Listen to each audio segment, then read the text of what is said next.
Hello, my name is Kathy, and today I'll be discussing natural treatments for typhoid fever. Typhoid fever is a very serious condition that is making a comeback in Texas these days.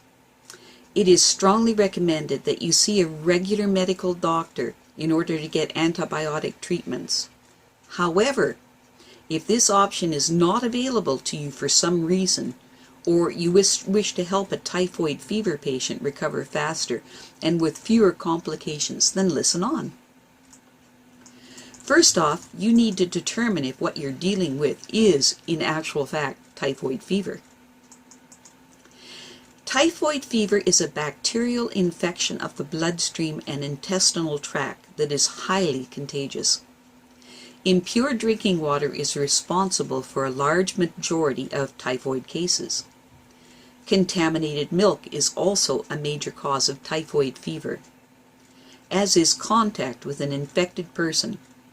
It is so contagious that you can get typhoid fever by consuming food or beverages that have been touched by a person having the bacteria. Early symptoms of typhoid fever, which last for about 3 weeks, these early symptoms, include fever, headache, weakness, and abdominal pain. This then leads to the more severe symptoms of extreme diarrhea, constipation, vomiting, skin rashes, chills, delirium, fluctuating moods, hallucinations, enlarged liver, lethargy, and nosebleeds. The tongue will usually shrink in size, the abdomen enlarges, and there is sometimes sharp and constant pain in the right groin and a rapid pulse. Ulcers will form in the stomach and colon that will often bleed. One of the most important things is for the patient to have good ventilation and be out in the fresh air as much as possible, wrapped in blankets if it's cold. If the patient is running a fever, then sponge their body down with tepid water and let it dry. Make sure that they are given frequent sips of cold water mixed with crushed vitamin C tablets, if you have them. Try to get as much of this vitamin C water into them as you can. After you have done a sponge with tepid water on the front of the body and let it dry, then roll the patient over and sponge the back of their body with tepid water and let it dry. Apply a cold towel around the head and neck of the patient while you're doing this treatment and change it frequently to keep it cold. If the fever suddenly spikes, you need to do something more drastic to bring their temperature down. In this instance, put them in a tub full of very cold water. Try not to do this though, as it's a terrible shock to the system. Use the above water method or the following cold compress method. Now keep this cycle of treatment going as long as needed to get the patient's temperature down. 2 hours minimum, 4 or more hours, sometimes a couple of days depending upon the severity of the symptoms.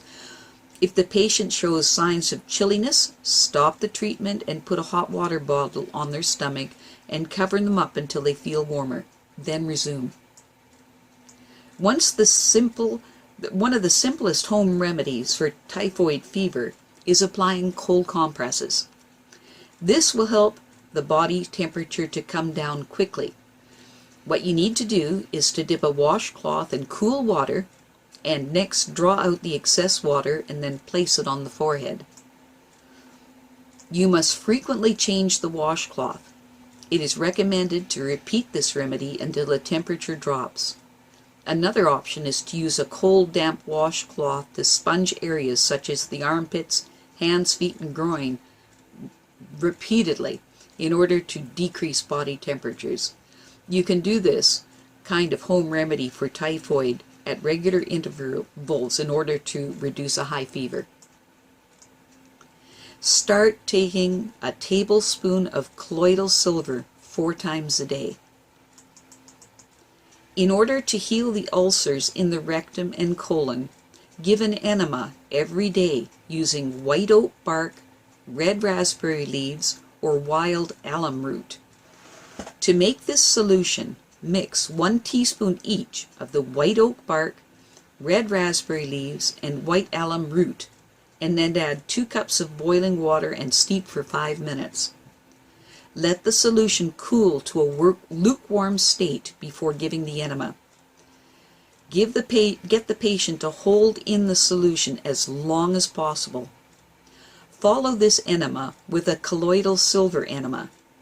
How you do this is you take a 1/4 cup of colloidal silver and mix with warm water and get the patient to hold this as long as possible. When there is bleeding from the rectum, then make a cold witch hazel tea and get the patient to hold this witch hazel solution as long as possible. All of these enemas will help to heal the ulcers and will make the patient feel a lot better. It's really worth it. Follow this enema with a colloidal silver enema.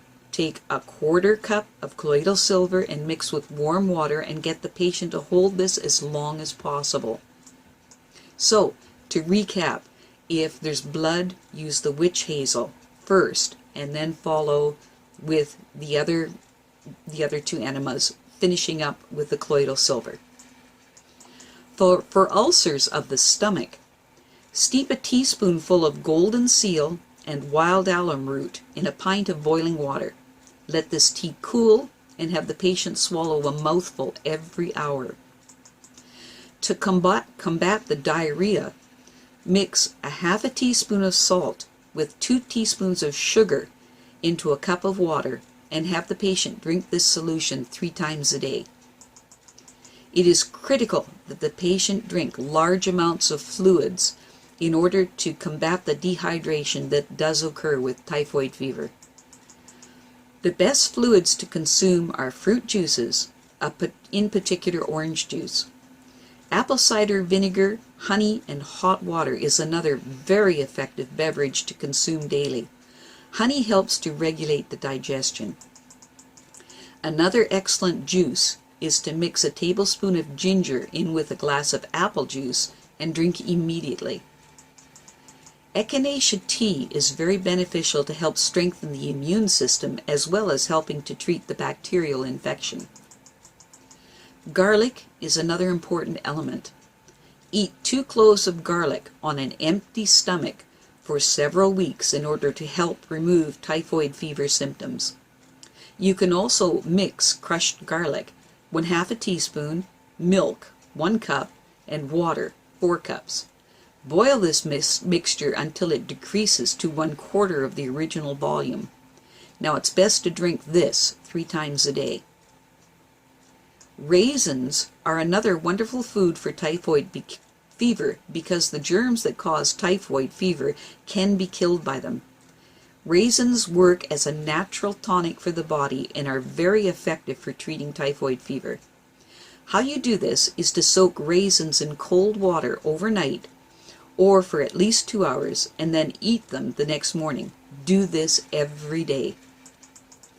Another excellent food for typhoid fever is bananas. Bananas help with diarrhea and in bringing down the fever. Also, the high potassium levels of bananas help to replace the electrolytes lost during diarrhea episodes. Eat 2 to 3 ripe bananas a day.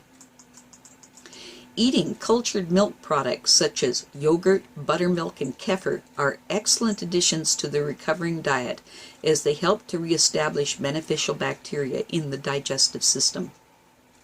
But overall, the single best thing for typhoid fever is to increase the fluids as people become extremely dehydrated. You need to drink 8 to 10 glasses of purified water each day without fail. Along with this water intake, you should increase the herbal teas and fresh fruit juices and soups. Keep the diet light until well recovered.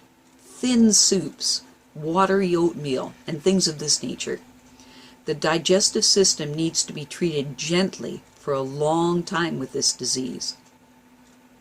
Well, that's it for now. To stay up to date with my latest videos, make sure to subscribe to this free YouTube channel by clicking the red subscribe button right below this video. Take care.